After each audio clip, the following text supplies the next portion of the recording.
Na última segunda-feira, 18 de outubro, a Câmara Municipal de Mariana realizou uma reunião da Comissão de Proteção e Defesa do Animal com a médica veterinária Karine Queiroz sobre a hemoparasitose, que são doenças causadas por picadas de carrapato. A veterinária explica o que são e quais são os tipos dessa doença. O que é uma hemoparasitose? São parasitas sanguíneos. É uma doença que atinge a corrente sanguínea através da picada do carrapato. Quando ele pica, ele libera ou bactérias ou protozoários na corrente sanguínea. Olha, eu vou citar quatro hemoparasitoses aqui, mas as duas mais frequentes em clínica e também mais diagnosticada, né, são a erliquiose e a babesiose. A erliquiose é transmitida por uma bactéria intracelular, que é a Ehrlichia canis. E o mais importante da gente saber diferenciar as hemoparasitoses é que uma é bactéria e a outra é protozoário.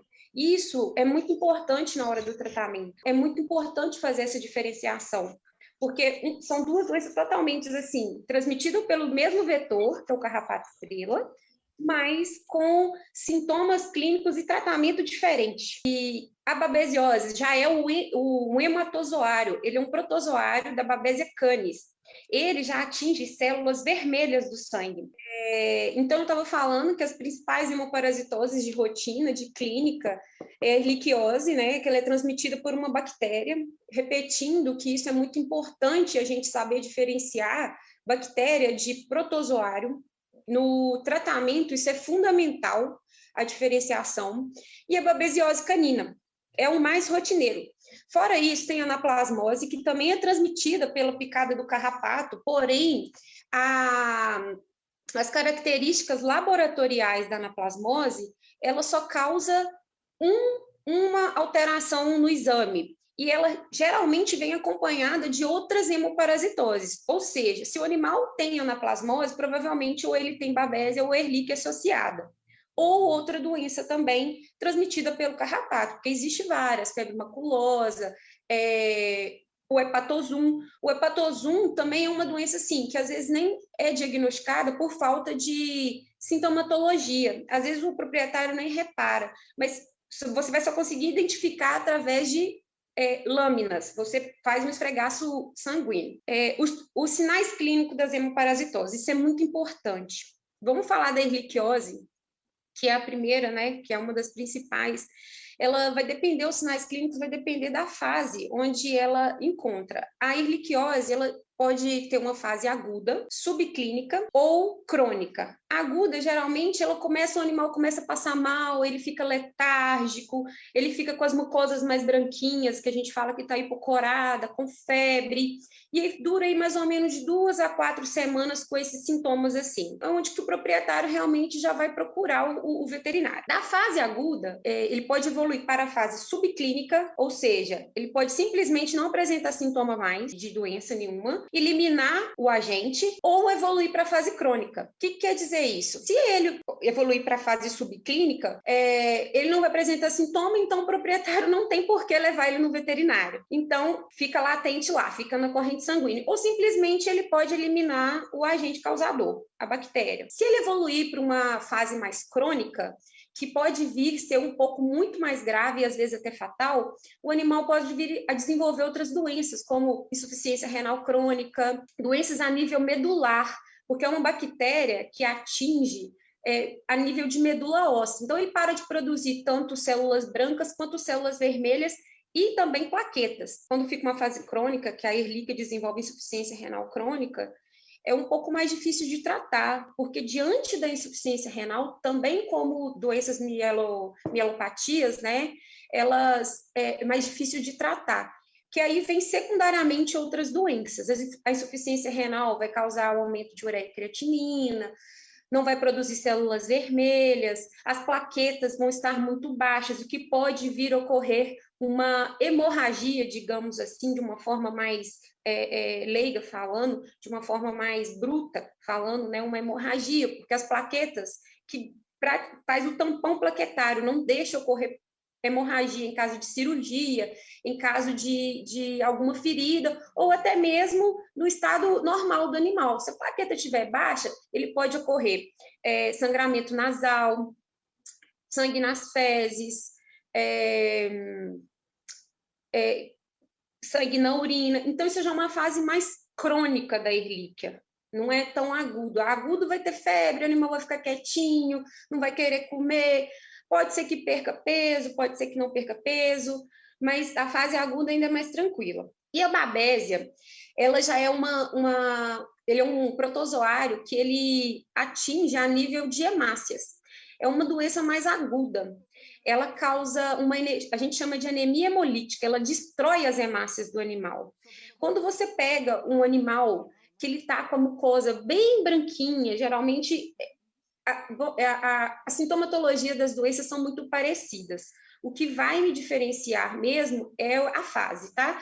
A babésia, ela causa uma anemia hemolítica, eles destroem as células vermelhas do sangue, as hemácias, que aí o animal pode vir até ficar ictérico, quando ele fica com a mucosa amarelada. Além da anemia hemolítica, o animal realmente tem um quadro de febre agudo.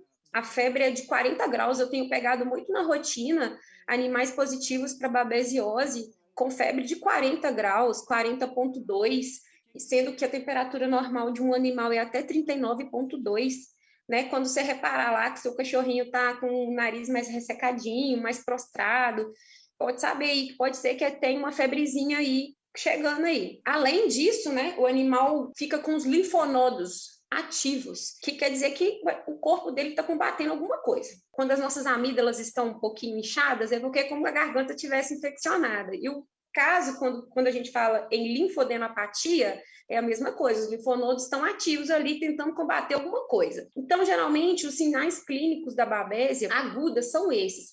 Mas mais de rotina é animal com vômito, febre, apatia. Apatia quer dizer que ele não tem vontade de comer, não está ativo. E anorexia. Ele começa a perder peso de uma forma gradativamente. A anaplasmose geralmente também, né, é associada à apatia e à perda de peso e depressão. Mas como eu falei, a anaplasmose ela vem com outra doença adjacente. Provavelmente ou Ehrlichia ou babesiose, mas é muito raro na rotina a gente pegar. Além dos tipos de doenças, Karine explica também sobre a forma de conseguir o diagnóstico e a melhor forma de realizar o tratamento do animal infectado. Geralmente a gente associa muito a clínica quando são tutores assim, quando você tem uma rotina de tutores que eles preferem o mais simples, digamos assim, quando eles preferem uma coisa mais viável financeiramente, porque, querendo ou não, para você descobrir uma doença hemolítica, uma doença de hemoparasita, você tem que investigar bastante. E, geralmente, chega o tutor e fala assim, olha, meu animal está muito debilitado, mas, às vezes, eu não tenho um recurso que eu gostaria de ter para tratá-lo, como que pode fazer? E a gente, veterinário, fica um pouco com a mercê e um pouco, como que eu vou falar? Um pouco preocupado com isso, porque chegar no diagnóstico exato da doença é muito importante.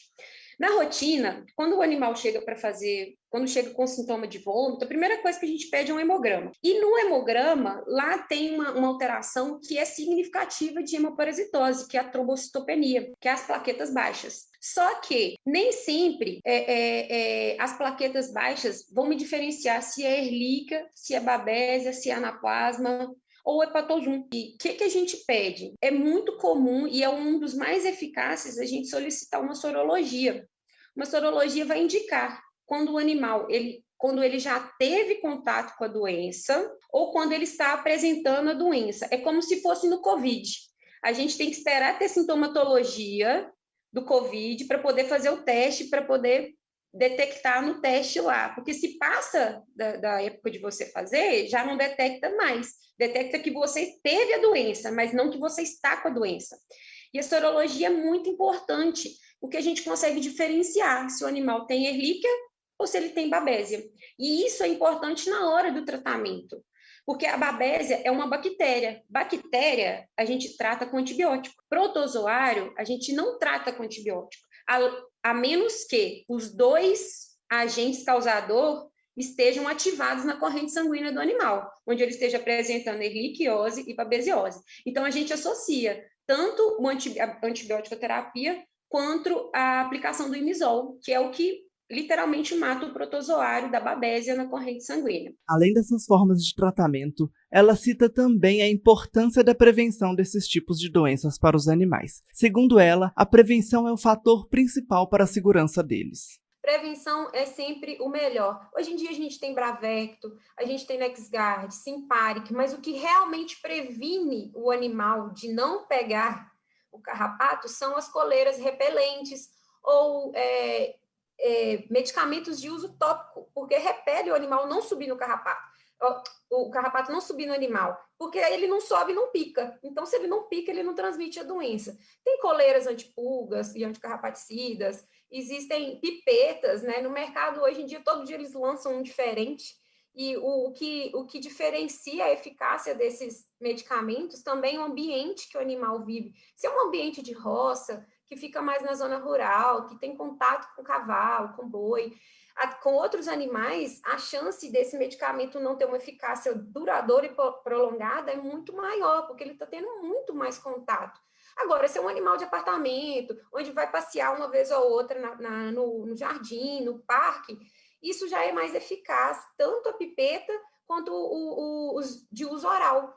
A coleira também. Sempre é bom, às vezes, associar os dois para prevenir realmente do animal não pegar o carrapato. Após ouvirmos essas dicas, podemos ficar mais atentos com a saúde dos nossos animais e passar a ter mais cuidados com os sintomas que parecem normais, pois eles podem indicar uma doença mais grave. Reportagem Gustavo Ferreira.